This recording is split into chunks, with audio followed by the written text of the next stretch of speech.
कभी साथ छोड़ता ही नहीं है, वो अंग संग है। तुम बिस्तर पे भी लेट जाओगे, व्रतशैया पे, तब भी वो तुम्हारे संग है, तुम्हें छोड़ ही नहीं सकता वो कभी। तुम कुएं में भी गिर जाओ तब भी वो तुम्हारे संग है। कुएं में गिर के कभी गुरु जी को फोन कर देना, गुरु जी क्या हाल है, ठीक है, और बेटा तुम कैसे हो, पूछ लेना, गुरु जी बताओ मेरी क्या हालत है, लग जाएगा पता। एक गुरु ये बहुत ज्यादा बोलता था अपने सत्संग में कि जब भी कोई जीव की मृत्यु होती है, कोई शरीर छोड़ता है, तो मेरे पास आता है सबसे पहले वो, उसके बाद मैं उसको सदलोक लेके जाता हूँ। ठीक है, अच्छी बात है, इतना धर्म निभा रहे हो तो। कुछ दिनों बाद उसी के आश्रम में एक आदमी गंजा बिल्कुल टकला होके सब्जियां बांट रहा था। अब गुरु जी बात कर रहे थे, कहते भाई क्या हो गया, कोई मर गया क्या घर में? वो कहता महाराज जी हमारे पिताजी मर गए, आप ही के चेले थे, यानी हमारे पिताजी तो मरे हुए इतने दिन हो गए और तुम्हें अभी तक यही नहीं पता लगा कि वो मर भी गया, तो तुम सपना कैसे छोड़ के आए उसे? इतना शर्मिंदा हो गया वो गुरु कि आंखें नहीं, नजरें नहीं मिला पाया अपने चेले के साथ, क्योंकि डायलॉग मारना बड़े बड़े आसान होता है। यहाँ बैठ के मैं बोल दूं कि तुम मरोगे तो मैं आऊंगा लेने, कौन देख रहा है, कौन जान रहा है? लेकिन जिसका बाप मर गया, उसी गुरु का चेला, वो उसके लड़के से पूछ रहा है घर में किसी की मौत हो गई क्या? बताओ किसकी बात कर रहा हूं मैं? रांगड़ी वाले की कर रहा हूं मैं, क्योंकि बड़ी बड़ी बातें करना आसान होता है, पैसा नहीं लगता, लेकिन जब सामने भेद खुल जाते हैं तो आंखों से आंखें नहीं मिला पाता गुरु। इसलिए भैया चौधरी मत बनो, गुरु बन जाओ, कोई बात नहीं, गुरु मेरे समीप है। अपनी अपनी शपथ विवेकी की तो माथे का मोर, जो शब्द का विवेक करके पार्थी बना दे वो गुरु है माथे का मोर। अब कौन सा शब्द? श्री सदगुरु चरण कमल नमः, ये शब्द, ये तो 52 अक्षर है। सदगुरु सतनाम, सदगुरु सतनाम, ये भी 52 अक्षर है। कौन सा शब्द? कान में फूंक मार दिया, लो ये तो हवा है, कौन सा शब्द? तो साहिब समझा रहे हैं, अरे शब्द शब्द बहु अंतरे, सार शब्द मत लीजिए, और कहे कबीर जहां सार शब्द नहीं, त्रिग जीवन सोचिए, धिक्कार है उस जीवन पे। जो आ तो गया कबीर पंथ में, पढ़ तो रहा है कबीर साहब की वाणियां, लेकिन सार शब्द का भेद नहीं पता, कहते धिक्कार है उस जीवन पे। इससे अच्छा तो वो ना ही कबीर पंथ में आता, क्यों? उसके बाद केवल मेरी वाणियां बोल रहा है, वाणियां गा रहा है। और साईं क्या कह रहे हैं? अरे मेरी वाणी गाएगा तो 3 लोक में धक्के खाएगा, और मेरी गाई पूछेगा तो सत्य स्वरूप को सूझेगा। स्वरूप को जान जाएगा तू, वही सत्य स्वरूप सत्यलोक है, सत्यलोक है वो, वही सत्य स्वरूप अकह लोक है, यानी वो कहने में नहीं होता। वही सत्य स्वरूप अनामी लोक है, यानी उसका कोई नाम नहीं है कि सतगुरु सतनाम, सतगुरु सतनाम, या उसका नाम रख दिया सतलोक, अलग हिंदी का नाम चलता है क्या वहां पे? अंग्रेज जाएगा क्या बोलेगा उसको? सतलोक लेके जाऊंगा तो मैं सतलोक, किसने रखा उसका नाम सतलोक? वहां पर भी 52 अक्षर चलते हैं क्या? वहां पर भी पढ़ाई लिखाई होती है, लिखा होगा सातालोका। चीन वाला आदमी जाएगा तो क्या पढ़ेगा वहां पे? ऐसा माया ने जाल बुन रखा है इन 52 अक्षरों का, कोई समझ ही नहीं पा रहा है। और जब तक 52 अक्षर जप रहे हो तब तक किसी का कल्याण होने वाला नहीं है। तो साहिब समझा रहे हैं, अरे 52 के जंजाल में बस गया ये संसार, और सिमरन 52 का करे कैसे लागे पार। नाम दे दिया, जप रहे, ओम कलियम हरियम हरियम हरियम, ओम कलियम जप रहे, जो तेरे तेरे ओंकार अलंकार दो, हरे राम हरे कृष्ण राधे राधे जप रहे। अपने स्वरूप को नहीं पहचान पा रहे, क्यों? सारा ध्यान नाम जपने में लगा दिया, सारा ध्यान गुरु की शक्ल को देखने में लगा दिया, आंखें बंद करके गुरु जी आ जाओ गुरु जी आ जाओ। अरे अपने स्वरूप को देख, अपने स्वरूप को पहचान।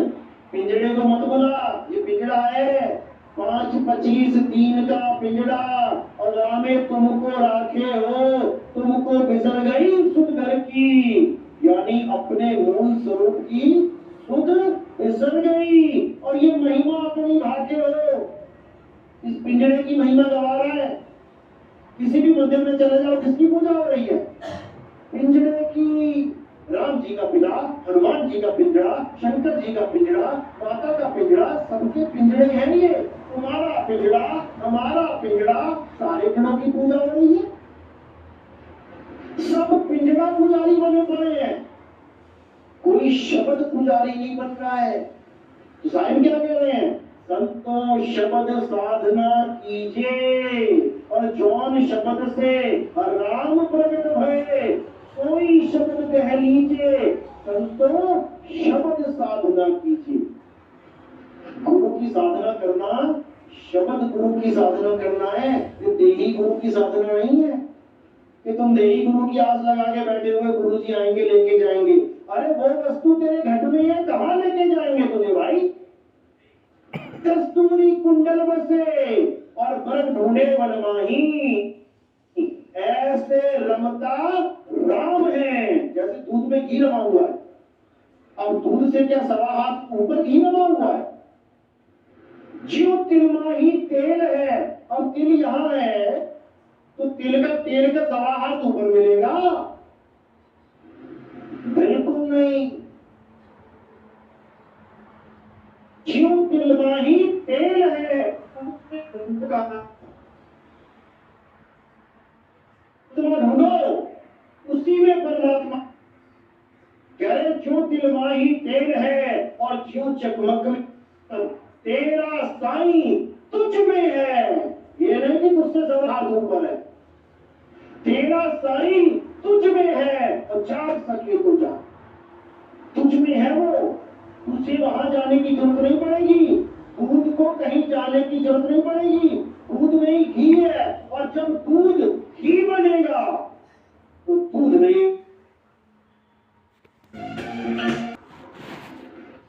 वो घी बन जाएगा, दूध वो रहा ही नहीं। कहां जाए ढूंढने सवा हाथ ऊपर? क्योंकि भेद नहीं पता इन गुरु लोगों को, भेद नहीं पता। किताबों में फोटो देख ली, कबीर मंसूर में फोटो का बना रखी है, सवा हाथ ऊपर वो सूर्य सा बना दिया, उसका भेद भी नहीं समझ पाए वो क्या है, उसका भेद भी नहीं समझ पाए। और किनके हिसाब लगा के बता दिया सवा हाथ ऊपर, कुछ नहीं है सवा हाथ तक के है सवा हाथ ऊपर। क्योंकि तेरा साईं तुझ में है, तू सवा हाथ ऊपर बैठा है क्या? तुम कहां बैठे हो?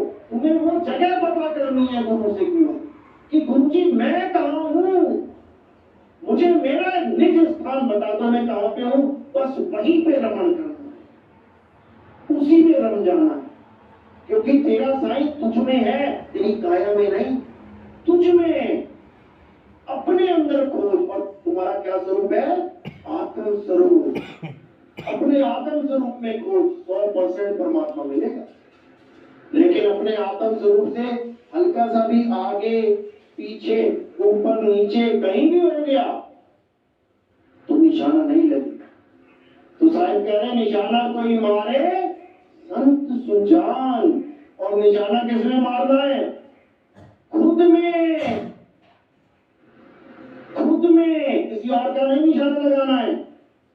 उदाहरण बता रहे हैं, कह रहे जैसे स्वान कांच मंदिर में, अरे भरम से भूत मरे हो, और कहे कबीर नंदी का सुगना तो हे कौन पकड़े हो। अब कुत्ता शीशे के सामने खड़ा है, अब उसका निशाना कहां जा रहा है? शीशे के अंदर। जब तक खुद से जुड़ा है तब तक भौंकेगा। और कोई गुरु मिल गया, उसने कहा तू अपना ध्यान धर, अब वही ध्यान उसने यू-टर्न में ले लिया, यानी उसने अपने स्वरूप को जान लिया। अब वो क्या समझ रहा है? ये तो मेरा ही प्रतिबिंब है यार, मैं क्यों भौंकूं? यानी जब उसने खुद के अंदर रमण कर लिया, किसी की जरूरत नहीं है। समझ लो, सतगुरु कबीर साहब तुम्हें तुम्हारे स्वरूप का ज्ञान देने आते हैं, अपने स्वरूप का नहीं, अपनी शक्ल का नहीं, अपनी देह का नहीं। तो साहिब कह रहे तू सिमरन किसका करे, तू ही है आपे आप, तो खुदा ही है लेकिन नहीं जान पा रहा है, इसीलिए दिक्कत हो रही। जिस दिन जान जाएगा उस दिन तो ही मोही और मोही तो ही, अंतर कैसा, फिर कोई अंतर नहीं है। फिर जो तू तो हम, इसी को बोला है गुरु को कीजिए दंडवत और कोटि कोटि प्रणाम, अब कीट न जाने भृंग को गुरु कर ले आप समान, अपने समान कर लेगा गुरु। यानी गुरु तो परम आत्मा है ही है, तुम्हें जीव आत्मा से परमात्मा बना देगा, समझ लो। गंगा नदी को समुद्र बना देगा, बस तू गिर तो सही अपने में, इसी को समझना। तो साहिब समझाते सब